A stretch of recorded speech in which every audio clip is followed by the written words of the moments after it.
Hey guys, আসসালামু আলাইকুম। আশা করি সবাই অনেক ভালো আছেন। আমাকে তো সবাই চিনেনি। আর এটা হচ্ছে কান্তা আপু। আমি হচ্ছে আজকে আমার সাত ফলের অনুষ্ঠান ছিল। আজকে স্বাদের সাজছি। আপনারা অবশ্যই কমেন্ট করবেন কেমন হয়েছে। আর আপু আমার কাছ থেকে সামিয়া আজকে সাজলো, তো সামিয়ার সাজটা কেমন হয়েছে সবাই কমেন্টস করে জানাবেন। আর সামিয়ার কেমন লেগেছে আমার কাছে সেজে? আলহামদুলিল্লাহ, আমার যদি ভালোই না লাগতো নিজের পার্লার রেখে কিন্তু কেউ অন্যদের পার্লারে আসে না সার্ভিস নেওয়ার জন্য। এটা সবাই অবশ্যই মাথায় রাখবে, ঠিক আছে? আপু সাজ আপু বলবো না, সে হচ্ছে আমার টিচার বলা যায়। আমি 2020 সালে আপুর কাছ থেকে কাজ শিখছি। আপুর কাছ থেকে কিন্তু সার্টিফিকেট পাওয়া হয়েছি।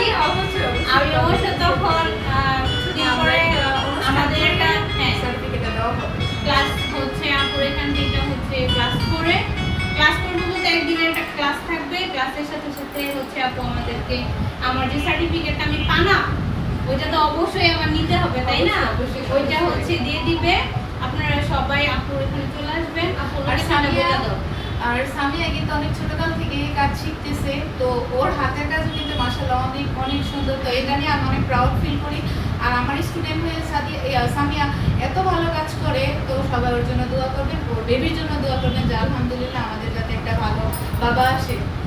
ঠিক আছে, ইনশাআল্লাহ। হাফেজ। আর আপুর এখানে সবাই চলে আসবা, ঠিক আছে? নরসিংদীতে যারা হচ্ছে অনেকে আমার এখান থেকে নরসিংদী থেকে আমার এখানে ক্লায়েন্ট যায় ওইদিকে। তোমরা এখানে না যায় এখানে এসে পড়বা, অবশ্যই এখান থেকে সার্ভিস নিবা। সে হচ্ছে আমার ম্যাডাম, বুঝছো? আর ওই আমার ছোট বোন। ঠিক আছে, তো সবাই ভালো থাকবা আর কমেন্ট করবা যে আমার সাজটা কেমন হয়েছে। আল্লাহ হাফেজ।